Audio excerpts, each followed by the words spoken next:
Bola na meiga para Caio Melo, enfiou no comando para Baianinho, ele caiu e é pênalti pro Guarani. Capricha aqui da Rafael Bilu, os flashes apontados, o torcedor da expectativa, autorizada a cobrança do pênalti. Rafael Bilu vem para a cobrança com o pé esquerdo. Rafael Bilu, é gol! É gol, é gol, é gol, é gol, é gol, é gol.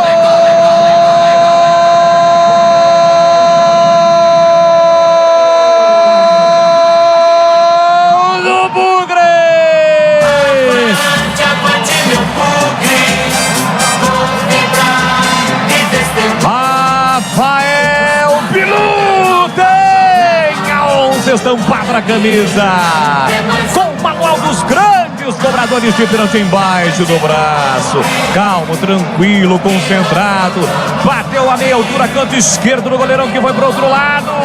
Rafael Bilu empata no brinco, faz a festa na São Bugrina. Avante, avante, avante, avante, avante, Bugrão. Rafael Bilu cobrando o pênalti. Verde e branco são as cores da paixão, verde e branco as cores do Bugrão. Olha lá o povão festejando, olha lá a galera vibrando, porque balançou a rede, é gol do Bugrão, é o gol de empate.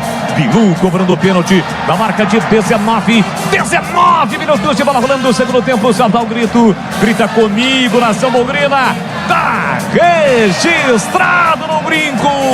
Guarani 2, Maringá também 2, Rafael William, não chora não goleirão, porque a bola dorme no fundo da sua rede.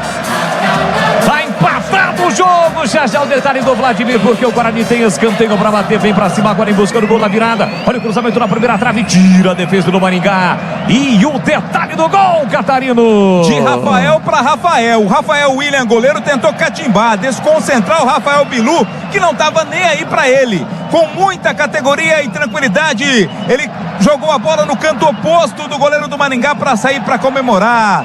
Tudo igual no brinco 2-2.